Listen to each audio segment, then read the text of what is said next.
नमस्कार, दिन भर की बड़ी खबरों में आपका स्वागत है। मैं हूं परवीन शेख। आज इस बुलेटिन में बात होगी मोदी के खिलाफ राहुल गांधी को मिली बड़ी जीत की। सिंधिया के खिलाफ चुनावी मैदान में उतरी प्रियंका गांधी की। बात करेंगे महाराष्ट्र में अजीत पवार को लगे जोरदार झटके की। कपिल सिब्बल के वार से बेचैन हुई बीजेपी की। साथ ही जानेंगे कैसे यूसीसी पर बुरे फंसे पीएम मोदी। और बुलेटिन के आखिर में बात होगी राजस्थान में पेपर लीक मामले से गरमाई सियासत की। इसके साथ ही और भी कई बड़ी खबरों से आपको करवाएंगे रूबरू। लेकिन तमाम बड़ी खबरों से पहले एक नजर सुर्खियों पर। हिमाचल में राज्यपाल शिव प्रताप शुक्ला और सीएम सुखविंदर सिंह सुक्खू में ठनी। राज्यपाल ने सरकार के 2 विधेयक रोके। सीएम सुखविंदर सिंह सुक्खू ने लीगल ओपिनियन मांगा।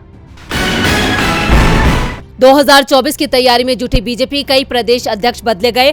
पंजाब में सुनील जाखड़, तेलंगाना में किशन रेड्डी, आंध्र में डी पुरंदेश्वरी और झारखंड में बाबूलाल मरांडी को दी गई कमान।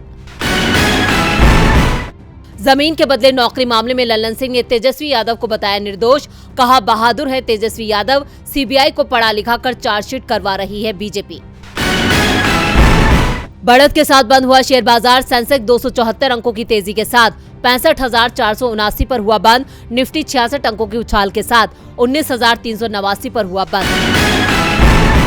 ये तो थी सुर्खियां और अब बात आज की सबसे बड़ी खबर की।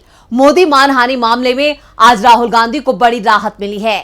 झारखंड हाईकोर्ट ने सभी मोदी चोर कहने के मामले में दायर याचिका पर आज सुनवाई की और निचली अदालत के आदेश पर रोक लगा दी।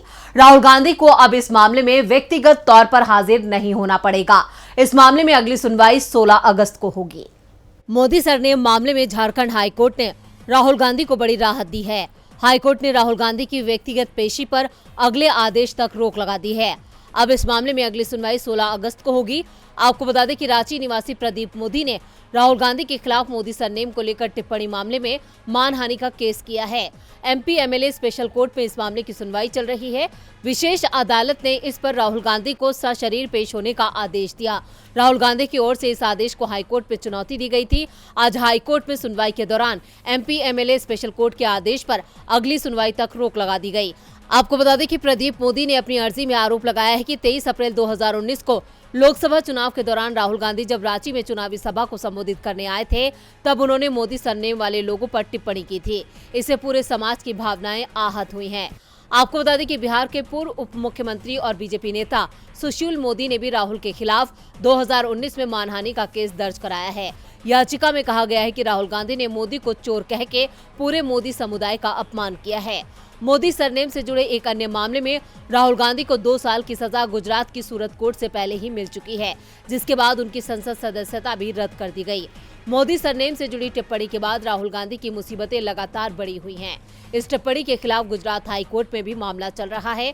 हाई कोर्ट इस मामले में सुनवाई पूरी कर चुका है। कोर्ट कभी भी फैसला सुना सकता है। मोदी के खिलाफ राहुल की ये बड़ी जीत है। इधर मध्य प्रदेश में जीत के लिए प्रियंका गांधी ने कमान संभाल ली है। इस साल के आखिर में होने वाले विधानसभा चुनाव का ब्लूप्रिंट कांग्रेस ने तैयार कर लिया है। प्रदेश कांग्रेस अध्यक्ष कमलनाथ ने राजनीतिक मामलों की उच्च स्तरीय बैठक की। इस बैठक में खासतौर पर बड़े नेताओं राहुल गांधी और प्रियंका गांधी की प्रदेश भर में होने वाली जनसभाओं पर चर्चा की गई। प्रियंका गांधी 22 जुलाई को ग्वालियर में एक बड़ी आम सभा को संबोधित करने जा रही हैं, जहां उनके निशाने पर सिंधिया होंगे। मध्य प्रदेश में कांग्रेस ने अपनी तैयारियों को धार देनी शुरू कर दी है। कांग्रेस की तैयारियों से साफ है कि इस बार राज्य की सत्ता पर कांग्रेस वापसी करने वाली है। राष्ट्रीय स्तर के नेताओं ने अब मध्य प्रदेश में मोर्चा संभाल लिया है।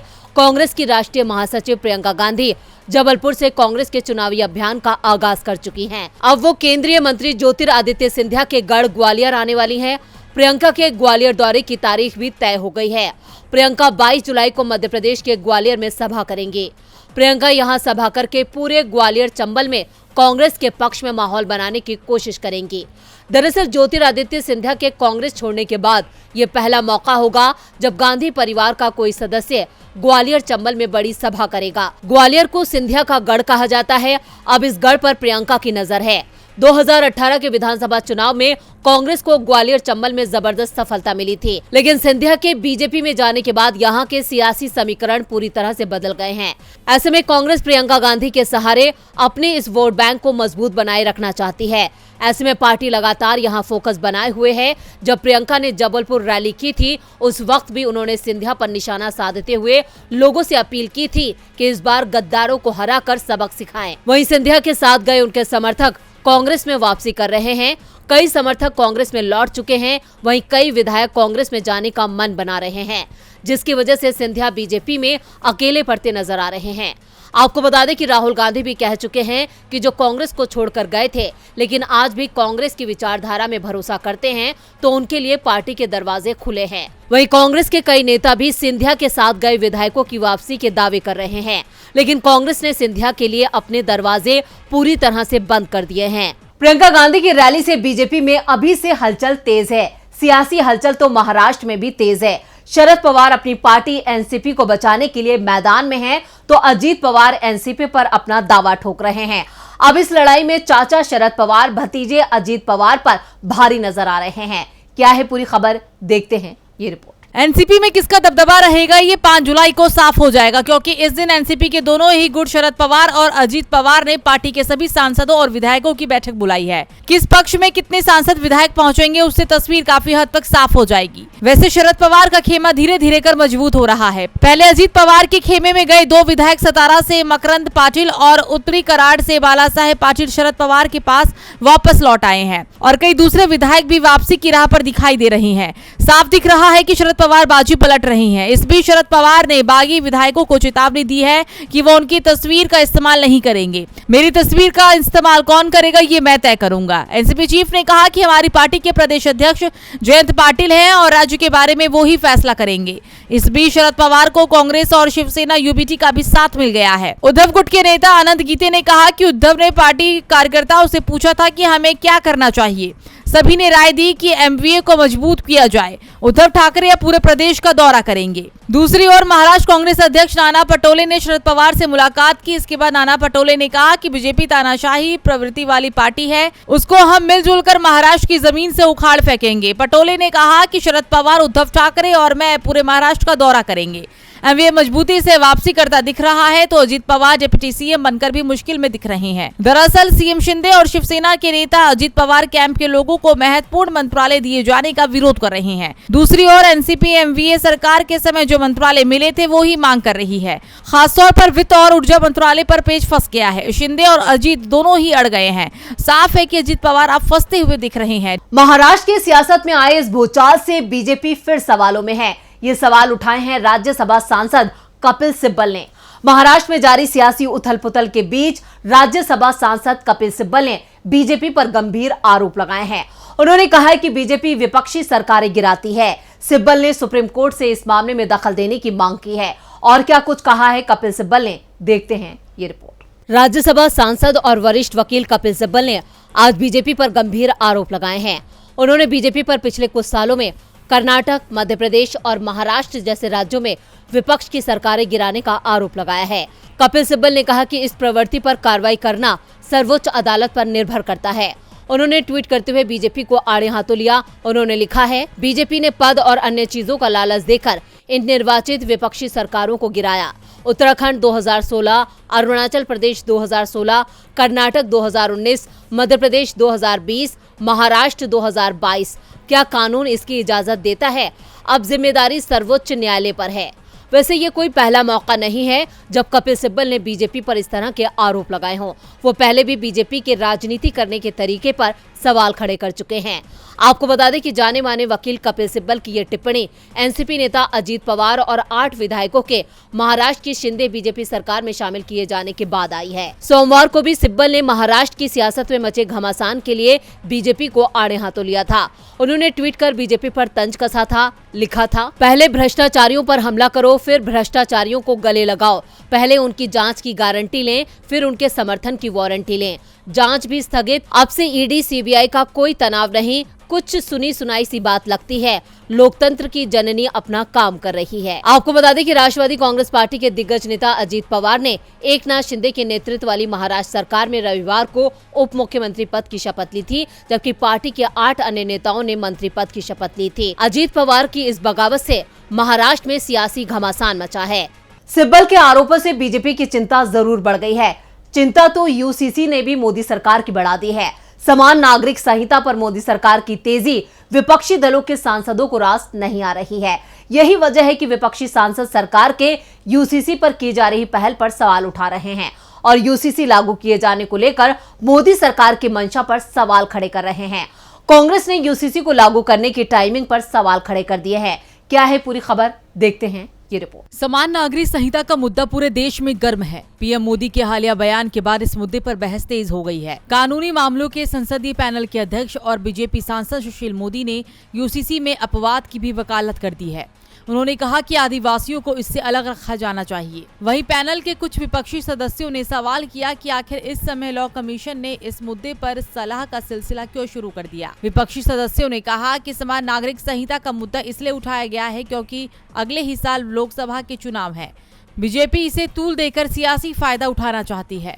लॉ कमीशन की प्रक्रिया शुरू होने के बाद पहली बार संसदीय स्थायी समिति की बैठक हुई, जिसमें लॉ पैनल के प्रतिनिधियों और कानून मंत्रालय के विभागों की बात सुनी गई। आपको बता दें कि पिछले महीने लॉ कमीशन ने एक पब्लिक नोटिस जारी करके यूसीसी से जुड़े अलग अलग लोगों और संगठनों से उनके विचार मांगे थे।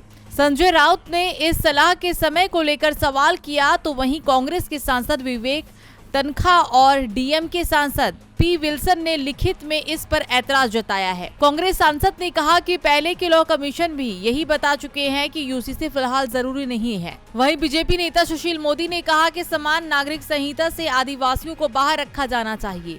उन्होंने कहा कि हर कानून में कुछ अपवाद होते हैं, जैसे कि कई ऐसे केंद्र के कानून हैं जो उत्तर पूर्व के राज्यों पर लागू नहीं होते हैं। अटकलें लग रही है कि बीजेपी सरकार मानसून सत्र में समान नागरिक संहिता से जुड़ा विधेयक संसद में पेश कर सकती है। ये सत्र 20 जुलाई से शुरू होकर 11 अगस्त तक चलेगा। लॉ कमीशन के अधिकारियों ने कहा है कि पब्लिक नोटिस जारी करने के बाद से 19 लाख प्रतिक्रियाएं मिल चुकी हैं। ये प्रक्रिया अभी 13 जुलाई तक चलती रहेगी। इस पैनल में कुल 31 सदस्य हैं, जिसमें से बैठक में 17 लोग ही हाजिर थे। डीबी लाइव की रिपोर्ट। यूसीसी पर आने वाले वक्त में बवाल होना लाजमी है। बवाल तो मणिपुर में भी मचा है। मणिपुर पिछले 62 दिनों से अशांत है। 2 महीने बीत जाने के बावजूद बीजेपी सरकार हालात काबू में नहीं कर पाई है। हर रोज प्रदेश से टकराव की खबरें सामने आ रही हैं। इस बीच सीएम एन बीरेन सिंह ने एक ऐसा फरमान जारी किया है जिससे हर कोई हैरान है। क्या है पूरी खबर, देखते हैं ये रिपोर्ट। मणिपुर में कुकी और मैतेई समुदाय के बीच शुरू हुए तनाव के बाद लगातार संघर्ष का दौर जारी है। अब तक 100 से ज्यादा लोगों की इस टकराव में जान जा चुकी है और हजारों विस्थापित हुए हैं। तमाम सुरक्षा व्यवस्था और हजारों सुरक्षा बलों की तैनाती के बावजूद हालात पर काबू नहीं पाया जा सका। रोजाना राज्य के अलग अलग इलाकों से टकराव की खबरें आ रही है। इसी कड़ी में प्रदेश के सीएम एन बीरेन ने कहा कि कक्षा 1 से 8 तक के छात्रों के लिए स्कूल 5 जुलाई से खुलेंगे।